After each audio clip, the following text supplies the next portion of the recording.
అయితే ఇది నాకు నువ్వు లోక కళ్యాణం కోసం ఉపయోగిస్తానంటే ఆయన అంగీకరించాడు. సరే కృష్ణుడు వెళ్ళిపోయాడు.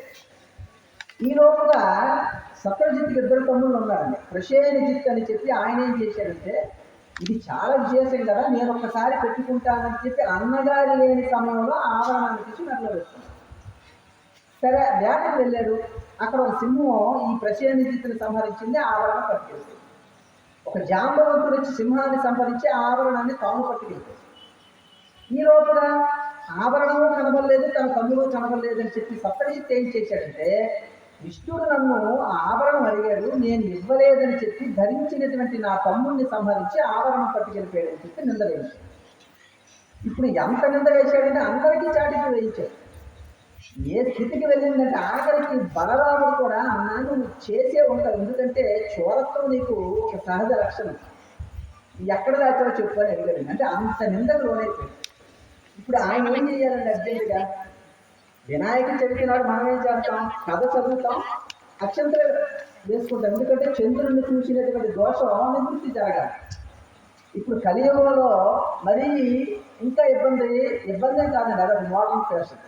చవితి కథ కూడా వినరండి, అక్కడ ఉన్నటువంటి అక్షంతలు పట్టుకెళ్ళి వేసుకోవాలి, ఎందుకంటే కథ చదివిన ఫలితం వచ్చేస్తుంది.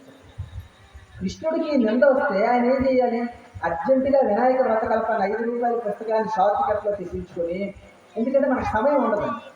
మనకు దేనికి సమయం ఉంటుందంటే, ఉదయం లేచి పేపర్ చదవడానికి 2-3 గంటల సమయం ఉంటుంది, టీవీ పెట్టుకుంటే సీరియళ్ళ మీద సీరియల్ చూడడానికి సమయం ఉంటుంది, బాటా కానీ కబుర్లు చెప్పుకోవడానికి సమయం వస్తుంది, 4 రూపాయలు అదనంగా వస్తే భగవద్గీతలు చేయడానికి సమయం ఉంటుంది తప్ప భగవంతుడి గురించి 1 గంట శ్రమిస్తాను, భగవంతుడి గురించి 1 గంట కేటాయిస్తాను అన్న విషయం దగ్గరికి వచ్చేసరికి మాత్రం మనకు సమయం ఉండదు.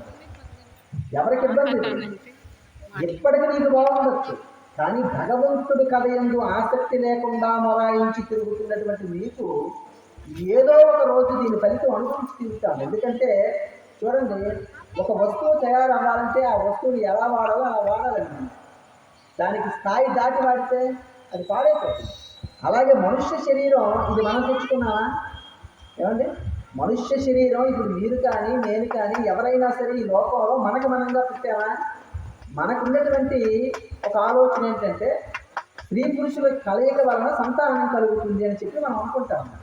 అదే నిజమైతే ఎంతోమంది దంపతులకు సంతానం లేక సంతాన సాఫల్య కేంద్రాల చుట్టూ తిరుగుతున్నారు, లక్షల రూపాయలు ఖర్చు పెడుతున్నారు.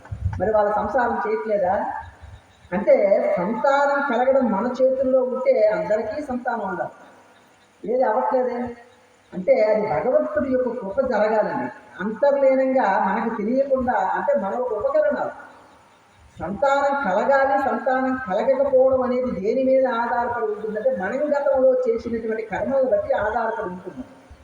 దశరథ మహారాజు అంతటి వాడికే 60,000 సంవత్సరాల వయసు వరకు 3 కౌశల్య, సుమిత్ర, కైకమ్మలు చేసుకుని ఇంకా 350 మంది భార్యలు చేసుకుని ఎవరి ఎందుకు సంతానం కలగలేదండి. దశరథ మహారాజుకి గుండెలు బాదుకుని ఏడ్చేవాడు.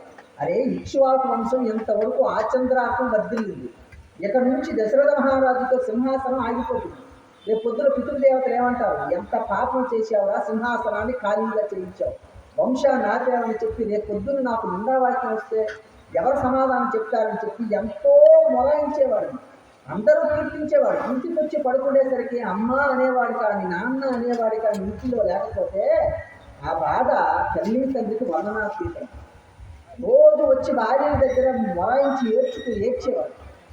ఒకనాడు వశిష్ఠ మహర్షి దగ్గరికి వెళ్ళాడు.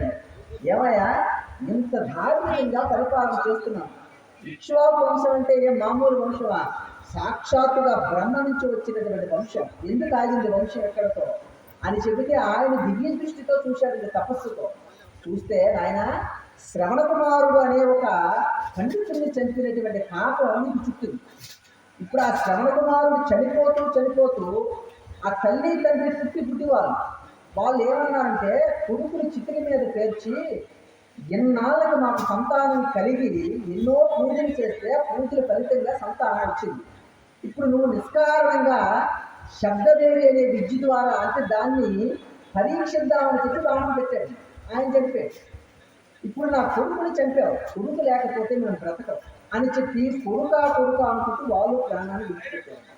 విడిచిపెట్టే ముందు ఒక్క మాట అన్నారు, ఎన్నాళ్ళకి లేక లేక కలిగినటువంటి కొడుకుని నీ యొక్క విలువిద్య ప్రావీణ్యం కోసం పట్టణ పెట్టుకున్నావు, నువ్వు కూడా కొడుక అని చెప్పి ఆర్తితో అలవటించిపోతావు అని చెప్పాను.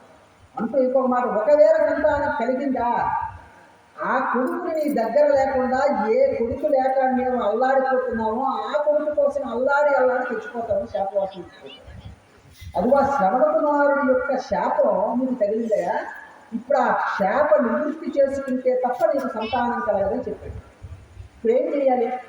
అర్జెంటుగా మనమైతే ఏం చేస్తామంటే మందుల షాపుకి వెళ్ళిపోతాం, లేదంటే గైనికాలజీ దగ్గరికి వెళ్ళిపోతాం. కానీ దశరథ మహారాజు ఆ పని చేయలేదు.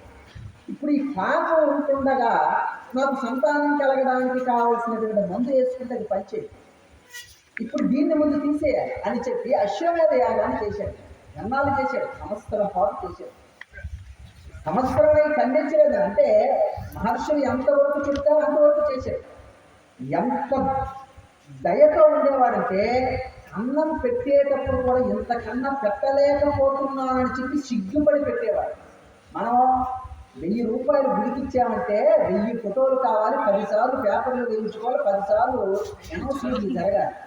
అరే భగవంతుడికి నువ్వు ఇచ్చిన 1000 రూపాయల కోసం చెప్పుకుంటున్నానే, భగవంతుడు నీకు చేసినటువంటి ఉపకారం ఆయన చెప్పడం మొదలు పెడితే లెక్క తీరుతున్న ఉంటుందా? అసలు నీ పుట్టుకకి ఆధారమే పరమాత్మ. నువ్వు తింటే అరిగిస్తున్నవాడు పరమాత్మ.